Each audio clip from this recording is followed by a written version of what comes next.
kalubuang bayan, sa magpanig ng daigdig, kami makarating. Pilipinas ang bayan. Patungo po kami sa White Island. Pinagmamalaki po ng mga mamamayan ng Mindoro ang White Island na ito sapagkat ang buhangin niya ay kulay puti, malaburakay. Sapagkat kami po sa Public Attorney's Office ay aming iniingatan ang karapatan ng ating environment. May human rights po ang environment. At nagpapasalamat ako sa mga mamamayan dito sapagkat malinis po ang kanilang dalampasigan at talagang hindi po pinagtatapunan ng mga basura. So sa puntong yan ay welcome po ang mga kababayan natin, mga OFWs. Punta na kayo sa White Island sa San Jose Occidental, Mindoro. Tara na!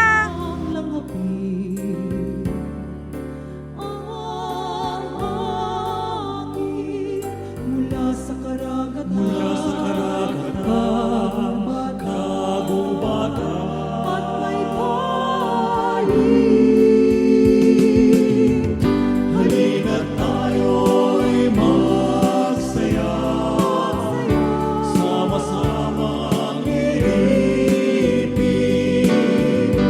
kay ganda ng inang bayan, na kumukupong sa atin.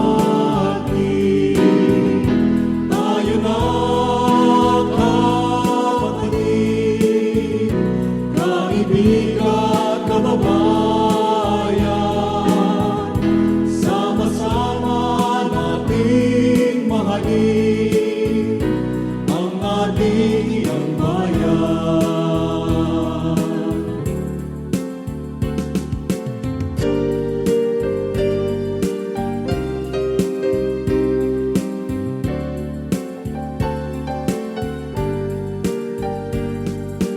Di tayo ay sino pa nga ba? Ang lilinaw, wala na ngang iba, magmamahal nang walang kapantay. Pilipinas, Pilipinas, perlas ng siralanan, ikaw lamang ang magbibigay ng kasiyahan. Wala na tayong Ako po si Darby Diaz, local po dito sa Mindoro. Paggabi rito, paano kayo nagkakaroon ng kuryente? Ito po sa solar, pagka sa araw bibilad, pagka gabi, ito na rin po ang bitbit namin. Nagkakaroon kayo ng ilaw. Ayan yung ano. Ito po ang solar. Nagsisilbing liwanag. Lahat Paano po. mo nakakapiling yung mag-ina mo?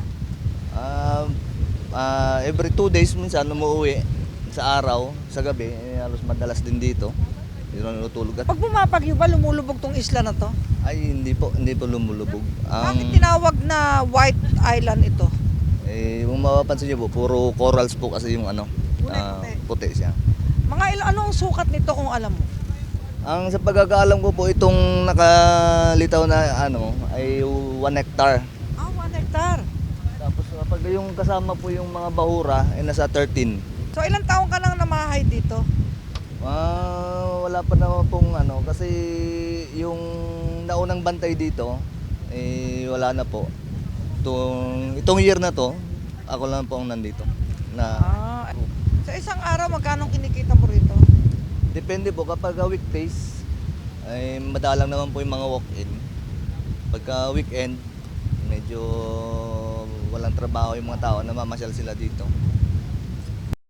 Okay, pupromote po natin ang isang napakagandang natural resources ng ating Pilipinas. Isa ito sa 7,107 islands and islets ng ating Pilipinas na mahal.